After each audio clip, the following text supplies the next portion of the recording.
Hello everyone, welcome to my channel. তোমরা সবাই কেমন আছো? আশা করি অনেক অনেক ভালো আছো। আমিও অনেক অনেক ভালো আছি।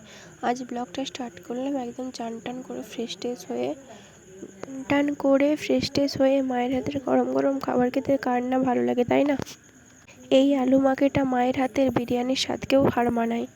তারপর আজকে একদম সিম্পল খাবার, যেটা আমার কাছে অমৃত, একদম গরম গরম। তারপরে দেখি বাবা একদম আমের হাট বসিয়ে দিয়েছে বাড়িতে। কত আম যে এনেছে তার ঠিক নেই।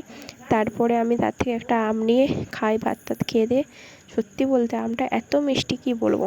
তারপর আমি ঘুমিয়ে পড়েছিলাম। একদম ব্লগটা বিকালে স্টার্ট করেছিলাম, আমি ব্লগ করতেই ভুলে গিয়েছিলাম। বিকালে ফ্রেশ ট্রেশ হয়ে ঘুম থেকে উঠে চুল টুল ছাড়িয়ে একটু বাইরের দিকে গিয়েছিলাম। তারপরে চা আর পাঁপড় করেছিল মা, চা আর পাঁপড় খেলাম। তারপর রাত্রে গরম গরম পেঁয়াজি করেছিল।